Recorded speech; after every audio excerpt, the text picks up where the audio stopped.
Assalamu alaikum students, welcome back with another video. So in this one, the topic is continued and I just made a couple of points for you as well. And let's try to understand this one together.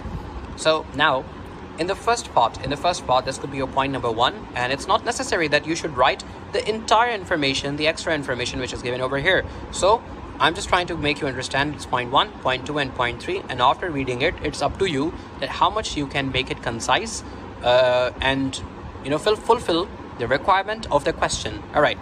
So point number one says, in the point number one, it explains that how the Romans adopted the Greek model of education. The Greek model of education, and both of their men and women were quite learned and cultured. So one of their aim of the education was to develop good public speakers. Okay.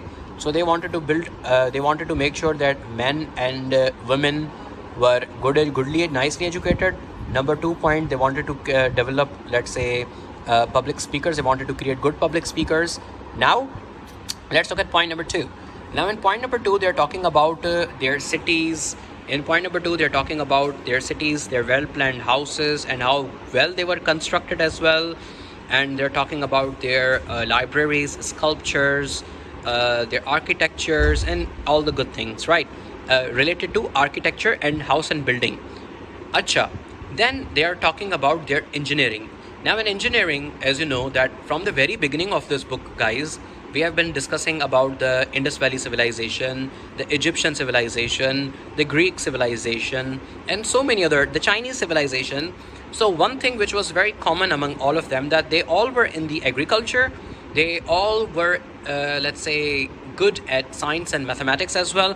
And due to which they were able to create such sophisticated engineering projects as well.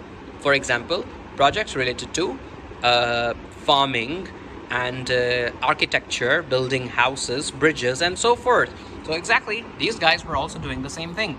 So they were good engineers, and their water systems included aqueducts, which were canals carrying water from mountains to the cities over huge bridges for the armies to march across the length and breadth of the empire.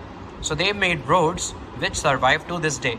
This one is not so important, so don't include this one. All right, so that's how we can divide this and we can answer to this topic, the Roman administration. Because in this, we have to tell about their administration, that how they were treating people, what projects they made, how they were investing in education, how good their water system was. So we have to discuss the very basic things over here. All right, guys, then, see you in the next video. And we're going to discuss about the Roman religion. Thank you.